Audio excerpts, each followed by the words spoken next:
Good morning, YouTube. April the 15th, 2014, and everywhere I look, I see snow. It snowed all night long. I got up at 3:30 in the morning, camera in hand, and I went to the window, and as far as the eye could see was snow. The white stuff is on the ground, on the cars, on the tops of people's houses, snow everywhere. It snowed all night long, and I didn't get a chance to take a picture of the full lunar eclipse, the first of 4 lunar tetrads, or what we call blood moons. So I was very, very disappointed, and I went back to bed. But we're going to talk about the blood moon tetrads, the full lunar eclipse. But let's have our coffee first. I've got my finger, as you can see, on my coffee trigger.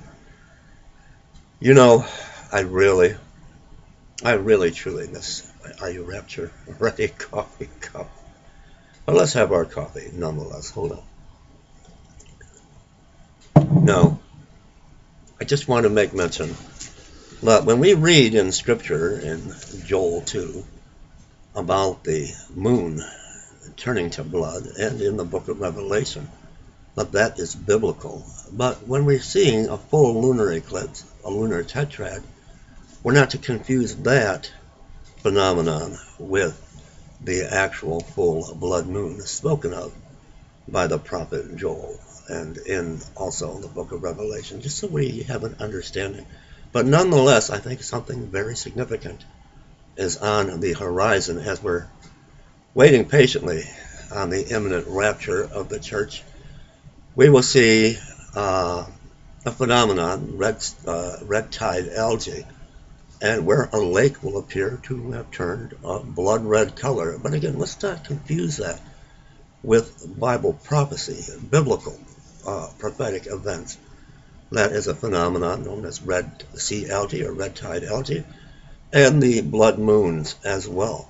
Very significant because they're falling on feast days. But when I look back in history, when Israel became a nation and so on in the Six-Day War, the blood moons followed a significant event. So things are kind of different this time. So it's very, very going to be very interesting to see what awaits us as we're waiting patiently for Yeshua to break open the sky. Let's continue on in the book of Matthew, leading up to the Passover, the crucifixion, and the resurrection of Yeshua.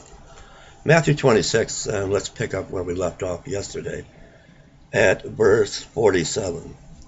And while he yet spake, lo, Judas, one of the 12, came, and with him a great multitude with swords and staves from the chief priests and elders of the people.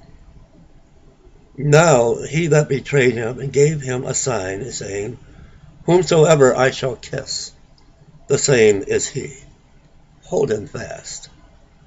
And forthwith he came to Jesus and said, Hail, Master, and kissed him.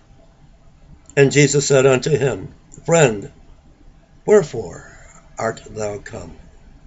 Then came they and laid hands on Jesus and took him. And behold, one of them which were with Jesus stretched out his sword, and struck a servant of the high priest, and smote off his ear. Then said Jesus unto him, Put up again thy sword into his place, for all they that take the sword shall perish with the sword. Thinkest thou that I cannot now pray to my Father, and he shall presently give me more than 12 legions of angels? 12 legions of angels. A legion is 6,000. 12 legions of angels. But how then shall the scripture be fulfilled, that thus it must be? And we will continue on in the book of Matthew tomorrow morning. I love you all very, very much. Stay tuned.